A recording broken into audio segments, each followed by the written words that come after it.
un être vivant se sacrifiant, disparaissant dans un amas de cellules qui vont finir par créer une symbiose parfaite avec l'environnement. Le cycle sans fin de la vie et de la mort. C'est ce qui illustre l'introduction de Prometheus, et c'est ce qui est au cœur de la saga Alien depuis 1979. Les questionnements sur l'existence, son utilité, sa beauté, et la mort, sa violence, sa fatalité. Les 7 films de cette saga ont pour eux de mettre en avant différents univers, visuels notamment, grâce aux 5 réalisateurs qui s'y sont succédés. On pourrait alors croire que tous ces films sont bien différents les uns des autres. Horreur, action, thriller, fantastique. Mais pourtant, ils partagent de nombreuses thématiques qui finissent de les lier, pour le meilleur comme pour le pire, formant un tout qui met parfaitement en image le principe de création et de destruction. Parfois, pour créer, il faut d'abord détruire. Ce qui frappe dans le premier Alien réalisé par Ridley Scott, c'est sa noirceur, son nihilisme, ses décors sombres et perturbants, et bien sûr son bestiaire. Parce que dans cet étrange paradoxe, le film grouille de vie, d'êtres organiques qui ont en commun cette violence et une texture physique très tangible, que l'on pourrait presque toucher à travers l'écran. Bien sûr, on doit ça à la conception fantastique des animatroniques et des costumes, mais aussi à l'esprit brillamment tordu de Hans Rudi Giger, le créateur visuel de cet univers. Qu'ils soient morts ou vivants, les corps paraissent plus vrais que nature. En particulier celui du monstre, de l'alien, qui sera appelé plus tard Xénomorphe. Conçu comme un engin de mort, avec sa queue acérée, sa double langue et son sang acide, il va semer la panique partout où il passera, tuant à tour de bras, effrayant tous ceux qui peuvent saigner. Mais le Xénomorphe est aussi un être de fascination. Dès le premier film, il est décrit par H comme l'organisme parfait. Et sa perfection structurale n'a d'égal que son hostilité. Dans le film de 1979, son existence est un mystère. Qu'est-il réellement? D'où vient-il? A-t-il un but? Ou suit-il simplement son instinct primaire? Dans Aliens, le second opus de la saga, James Cameron vient casser ce mystère en multipliant les xénomorphes et en les montrant sous un jour purement bestial, hiérarchisé, non loin des insectes, leur œuf venant d'une reine alien qu'il tente de protéger. Dans Alien 3 de David Fincher, il n'est qu'un monstre digne du slasher les plus lambda, et dans le 4, il se fait voler la vedette par son cousin hybride, que l'on va évoquer un peu plus tard. Le xénomorphe va prendre une toute autre direction dans Prometheus et Alien Covenant de Ridley Scott. Ici, il n'est plus question de reine. Scott redistribue les cartes et nous explique que les xénomorphes, dans leur forme la plus primitive, ont été découverts par les ingénieurs. Ils les ont ramenés sur leur planète et en ont extrait une substance noire très dangereuse, qu'ils vont utiliser comme arme de destruction, mais qui va aussi paradoxalement servir à créer la vie et les êtres humains sur Terre. Ces êtres humains vont à leur tour expérimenter le principe de création en fabriquant des robots humanoïdes dotés de conscience, dont l'un d'entre eux, David, va développer cette conscience, nourrir son ego et se rendre compte que ses créateurs ne sont que des êtres faibles et stupides. Il va partir en quête de l'être parfait et à l'aide des restes de chaux et du liquide noir, il va créer le xénomorphe comme on le connaît aujourd'hui. Un monstre qui ne peut se développer que dans les entrailles d'un être vivant. Un cycle sans fin que Ridley Scott veut mettre en avant afin de démontrer que la création n'est pas une science exacte, que parfois les coïncidences, les erreurs, peuvent aussi être à l'origine de grandes choses. Si vous êtes mon créateur, qui est le vôtre? L'éternelle question,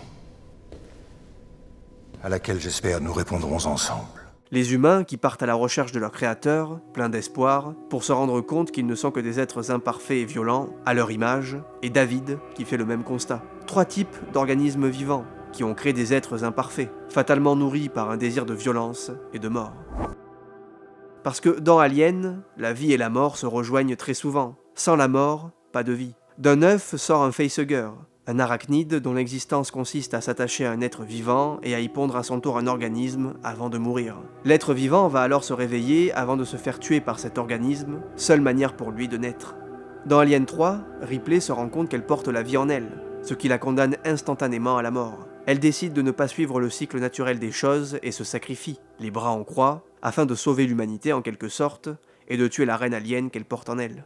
Mais après ce sacrifice très christique, vient justement la résurrection, dans le 4e film réalisé par Jean-Pierre Jeunet. Elle prend des formes morbides, puisque le clone de Ripley est opérationnel au bout de la 7e tentative, laissant entrevoir 6 autres formes de vie difformes et contre nature, dont une toujours en vie qui supplie qu'on l'achève.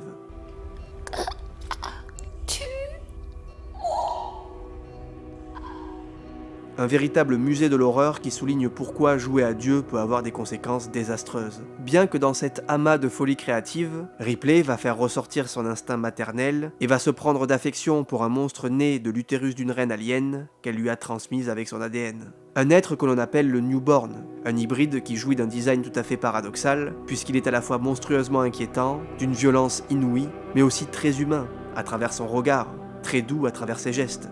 Quand il est tué par sa propre mère, on est à la fois horrifié et peiné. On lit un vrai sentiment de tristesse dans son regard, et nos sentiments à nous sont complètement chamboulés. On se demande s'il faut vraiment ressentir de l'empathie pour cette chose. Voilà d'ailleurs pourquoi Alien la Résurrection est un des films les plus intéressants et les plus créatifs de la saga. À ce qu'on raconte, tu as déjà eu affaire à ces bestioles. C'est vrai. Ah putain. Et alors? T'as fait quoi? Je suis morte. Dans Prometheus, Shaw est une femme qui souffre de sa stérilité. Mais David, dans sa curiosité malsaine, va permettre à Shaw de tomber enceinte d'un être que l'on peut comparer au facehugger. Mais dans un geste de désespoir, elle va pratiquer une césarienne à l'aide d'un caisson médical, dans une des scènes les plus incroyables de la saga. Dans Aliens, après plus de 50 ans d'hypersommeil, Ripley se réveille et on lui annonce que sa fille est morte et qu'elle doit de nouveau affronter son pire cauchemar. Mais elle aura une bonne raison de le faire. Elle fera face au capitalisme, au patriarcat, à l'ignorance des soldats et à une armée de xénomorphes. Le tout porté par un courage incommensurable, alimenté par un instinct maternel qui va lui permettre de surmonter toutes ces épreuves. Dans Aliens, on assiste au combat de deux mères. La reine alien qui défend ses œufs, et Ripley qui voit en Newt, orpheline, l'enfant qu'elle a perdu, et qui va faire tout son possible et mettre sa vie en jeu pour la protéger. En faisant survivre ces trois personnages, James Cameron offre la victoire au principe des valeurs familiales, source de bonheur, composée d'un enfant et de ses deux parents. Mais dans sa noirceur et sa frustration, David Fincher va complètement détruire ce schéma dès les premières minutes de son film, éliminant sans pitié les êtres les plus chers de Ripley, lui enlevant tout ce qui faisait d'elle une femme heureuse. Elle devient la source de l'Immaculée Conception, en portant en elle la vie sans comprendre comment. La religion et la mythologie vont d'ailleurs prendre une place importante dans la saga. Le sacrifice très christique de Ripley dans Alien 3, un film qui met en avant une secte religieuse, puis sa résurrection dans Alien 4, qui place le personnage au rang de divinité et où les symboles sont nombreux. Dans Prometheus, Shaw se fie à sa foi, transmise par son père, afin de croire à l'existence de ses créateurs. Tu peux enlever la croix de ton père alors? Et pourquoi je voudrais faire ça? Parce que nous provenons d'eux. Et eux, d'où ils proviennent? Tout est là, on n'en saura rien. Le mythe de Prométhée est mis en avant dans une scène coupée du film où un ingénieur explique qu'ils ont non seulement créé les humains, mais leur ont offert une base de développement, comme le fait Prométhée dans la mythologie grecque en offrant le feu. Quand un ingénieur se sacrifie pour créer une autre forme de vie, ça fait écho au mythe de Manu et Yemo, deux frères jumeaux, où l'un doit sacrifier l'autre pour créer l'univers.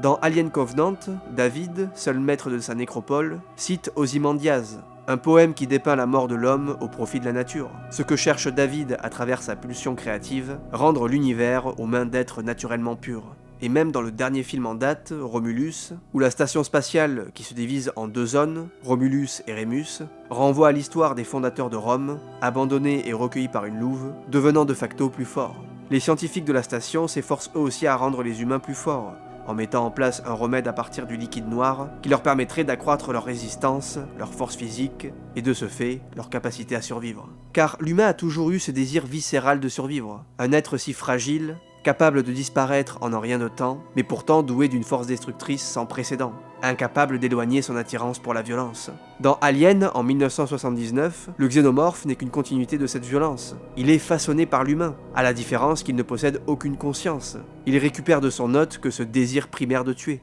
L'homme perd le contrôle, et le chat, que Ripley récupère et sauve, permet justement de donner l'illusion qu'il a toujours le contrôle, qu'il est au sommet de la chaîne. Mais ça n'est plus le cas. Dans Aliens, Carter va se montrer bien plus brutal et violent que les aliens. Dans Alien 3, les prisonniers ont fini d'espérer, perdant le contrôle face à leurs pulsions et n'attendant que la mort. Beaucoup ont reproché à Prometheus et Alien Covenant de mettre en avant des personnages stupides, mais il paraît clair que c'est assumé par le réalisateur, car Ridley Scott ne cache pas sa misanthropie dans les 3 films de la saga qu'il a réalisés. Il grossit les traits de ses personnages pour faire ressortir toute la bêtise humaine dans sa globalité. Retirer les casques, c'est vraiment stupide, mais ça résulte d'une confiance stupide qu'ont les êtres humains, se croyant invincibles. Je refuse de croire que l'humanité serait le sous-produit de je ne sais quel assemblage moléculaire, ou le résultat d'un simple hasard de la biologie. Non. Il doit y avoir plus que cela. L'avidité, le manque de recul, d'empathie, de savoir-être, une autosuffisance qui déborde, un manque d'humilité. Tous les personnages de Scott qui évoluent dans cet univers souffrent d'au moins un de ces défauts. Voilà pourquoi il leur arrive de mourir aussi bêtement, car ils ont cette manie de mépriser tout ce qu'ils ne maîtrisent pas. Scott nous fait comprendre qu'ils ne méritent pas de rencontrer leur créateur, et que si leur créateur existe, ils sont tout aussi bêtes. Les humains sont persuadés d'avoir été créés pour un but précis. Leur ego leur fait même croire qu'ils peuvent déjouer la mort. Mais les ingénieurs et les xénomorphes sont là pour leur faire comprendre quels êtres primitifs ils sont. Quelque chose que David a bien compris. Vous cherchez votre créateur. Je contemple le mien. Je vous servirai, et pourtant vous êtes humain. Vous mourrez, et moi pas. Il essuie du mépris de la part de ses créateurs. Et moi, vos semblables m'ont créé pourquoi? Parce qu'on pouvait. Imaginez un peu votre déception si votre créateur vous disait la même chose. Et lui a pour but de les détruire, les trouve simplement indignes de sa perfection. Toutes ces questions philosophiques, ce but de l'existence tant recherché, ne trouvera finalement aucune réponse. Le néant est la réponse. Il n'y a rien.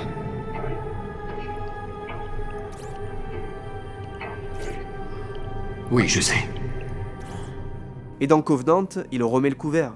L'impatience, le manque de solidarité, le non-respect de l'environnement qui les entoure, tout ça auront raison des humains. Dans le premier film, Ash est fasciné par la pureté de l'alien, au-delà de toute notion de bien et de mal, suivant son instinct sans règle établie. Il prend conscience des failles des humains, et de ce fait des siennes. Contrairement à David, qui lui se juge trop parfait pour coexister aux côtés d'êtres organiques si fragiles. En oubliant le plus important, il peut aussi y avoir du bon dans ces êtres vivants.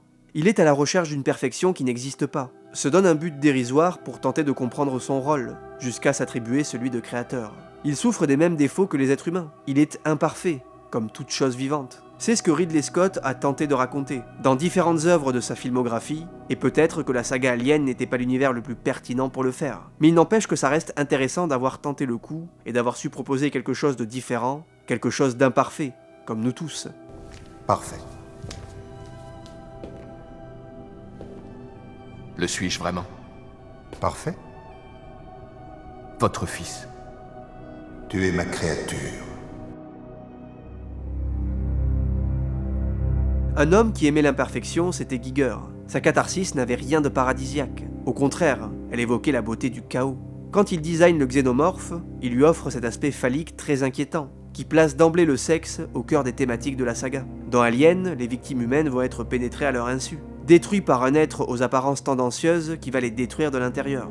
Dans le premier film, les allusions sexuelles sont nombreuses, et elles sont synonymes d'agression. Le facehugger, qui n'est pas sans rappeler l'organe sexuel féminin, enfonce sa trompe de force dans la bouche d'un des passagers du Nostromo, implantant un embryon dans son organisme. Une scène d'une rare violence s'en suivra, et le film innove dans la façon qu'il a de faire subir à un personnage masculin une agression aussi violente de son intimité. Quand Ash tente d'assassiner Ripley, il le fait en lui enfonçant un magazine enroulé dans la bouche. Dans le dernier acte, l'alien s'immisce dans la cabine de Ripley, très peu vêtue. Il entre dans son intimité et tente de l'éliminer à l'aide de sa langue érectile. Dans le troisième film, les prisonniers isolés du monde tentent de résister à la tentation d'agresser la seule femme du groupe. Et l'alien, lui, beaucoup plus organique que dans le premier opus, continue de violenter Ripley, de lui rappeler ses traumatismes. C'est à travers une relation sexuelle que Shaw va abriter en elle une créature horrifique qu'elle va tenter d'éliminer tel un virus.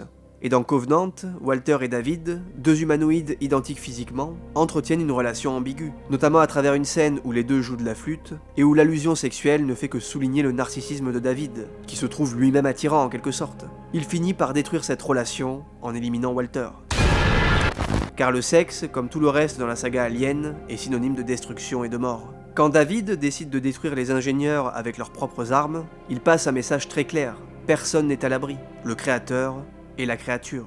Et c'est tout le propos de cette saga, qui par le prisme de la science-fiction vient questionner le spectateur avec des interrogations passionnantes sur l'origine de la création, son but, ce qui nous anime et ce qui nous effraie. Mais au-delà de ça, la saga a su nous offrir des œuvres tout aussi intéressantes les unes que les autres, avec leurs moments de bravoure, de frayeur et leurs controverses, sans ne jamais laisser personne indifférent. Je suis très heureux d'avoir pu poser mes mots sur cette saga. Je vous invite à en faire de même en commentaire, et je vous remercie pour votre écoute. J'espère que cette vidéo vous a plu. Personnellement, ça faisait un moment que je voulais évoquer la saga Alien sur la chaîne, et je trouve que c'était la meilleure manière de faire. Mais maintenant, laissez-moi vous parler de Acer France, qui est le partenaire de cette vidéo, et plus précisément le tout nouvel ordinateur portable de la marque, l'Ultrabook Swift 14 IA. Et il est magnifique.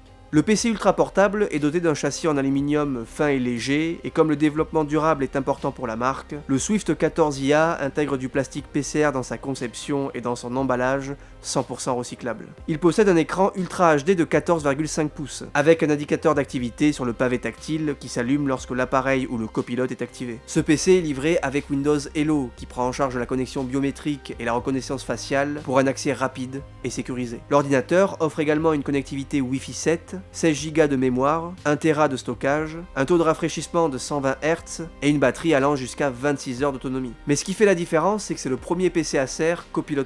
Il prend en charge les fonctions d'IA de nouvelle génération dans Windows 11, comme Recall par exemple, qui permet aux utilisateurs de retrouver tout ce qu'ils ont vu sur leur PC en décrivant et renseignant simplement les informations, Live Caption, qui traduit en direct plus de 44 langues vers l'anglais, Co-Creator qui vous permet de générer des images, et bien d'autres fonctionnalités gérées par l'IA totalement intégrées à la machine. Donc si ça vous intéresse et que vous voulez en savoir plus, je vous invite à cliquer sur le lien en description. Je remercie Acer pour leur confiance et je vous invite vous aussi à leur faire confiance parce que leurs produits sont superbes. Je vous remercie également à vous pour votre soutien et je vous donne rendez-vous très prochainement sur la chaîne.